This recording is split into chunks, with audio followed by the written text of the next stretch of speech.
Pahlawan yang kita bicarakan hari ini adalah Salman Al-Farisi, salah satu sahabat Nabi Muhammad Shallallahu Alaihi Wasallam. Salman Al-Farisi berasal dari Persia, yang berada di desa Asbahan, warga suatu desa yang bernama Jayan. Ayahnya adalah seorang kepala kampung di daerah itu. Salman Al-Farisi pernah pindah agama dari agama Majusi ke agama Nasrani, lalu yang terakhir yaitu agama Islam. Ketika guru Salman Al-Farisi wafat, dia menyampaikan bahwasannya yang harus kau ikuti adalah seseorang soleh yang tinggal di Nasibin. Setelah itu Salman Al-Farisi pun mendatangi kota Nasibin, dengan berbekal sapi-sapi dan kambing. Sesampainya di kota Nasibin dia bertemu dengan orang soleh, lalu menceritakan apa pesan dari gurunya. Salman pun tinggal bersama orang soleh selama waktu yang dikehendaki oleh Allah. Suatu hari rombongan datang, lalu Salman Al-Farisi menanyakan asal dari mana mereka, dan mereka pun menjawab dia berasal dari Jazirah Arab. Maka aku katakan kepada mereka, maukah kalian membawaku ke negeri kalian? Dan sebagai imbalannya kuberikan kepada kalian sapi-sapi dan kambing-kambingku. Maka dijawablah oleh orang Jazirah Arab, baiklah. Akhirnya mereka membawaku ikut dalam perjalanan, hingga sampai di suatu negeri yang bernama Wadil Quro. Di tempat itulah mereka menzalimi diriku. Mereka menjualku kepada orang Yahudi. Mulai saat itu Salman Al-Farisi pun tinggal bersama orang Yahudi Bani Quraisy, dan Salman pun dibawa ke Madinah. Demi Allah, baru saja kulihat negeri itu, aku pun yakin itulah negeri yang disebutkan dulu. Lalu Salman Al-Farisi bekerja di kebun kurma milik Bani Quraisy, hingga tiba waktu Allah mengutus Rasulnya.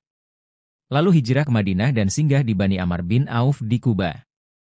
Suatu hari ketika aku berada di puncak pohon kurma, sementara majikanku duduk di bawahnya, tiba-tiba seorang Yahudi saudara sepupunya datang, mengatakan celakalah Bani Kaila, mereka berkerumunan mengelilingi seorang laki-laki di Kubah yang datang dari Mekah, dan mengaku sebagai nabi. Setelah mendengar itu, demi Allah tubuhku bergetar hebat.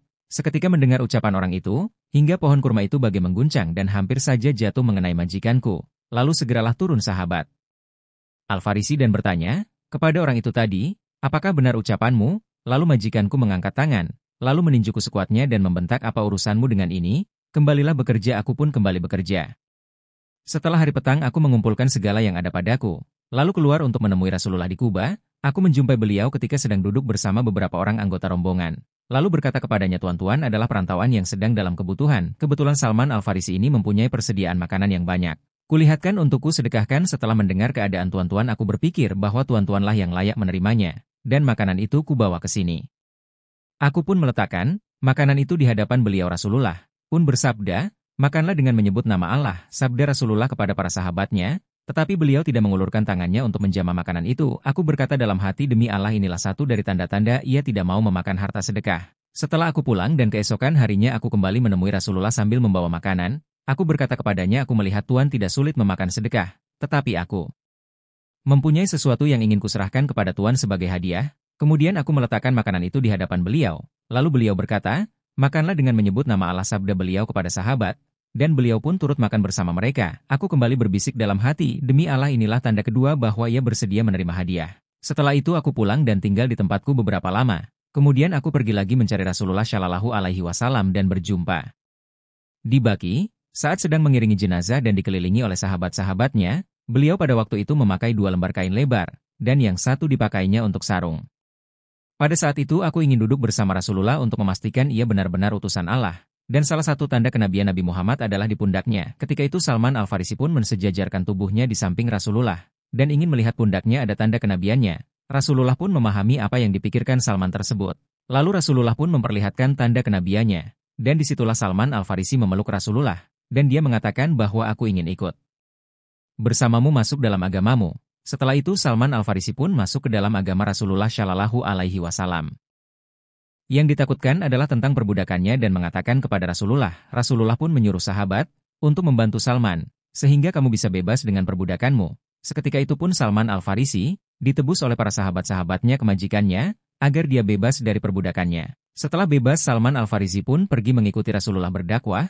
Hari demi hari, tahun berganti tahun, dan tibalah perang Hodak, yang mana bangsa Quraisy ini bergabung dengan bangsa Nasrani untuk menghancurkan Rasulullah Shallallahu Alaihi Wasallam. Saking banyaknya golongan Quraisy dan Nasrani ini bergabung, maka saat itu kaum muslimin pun bingung bagaimana mengalahkannya. Karena kaum Quraisy dan bangsa Nasrani mempunyai taktik menyerang dari belakang dan dari depan, sehingga kaum muslimin ada di tengah-tengah dan hancurlah mereka. Tapi Salman Al-Farisi ini tahu bagaimana strategi yang harus dilakukan ketika ia masih di Persia. Strategi ini yang tidak pernah dilakukan oleh penduduk Madinah.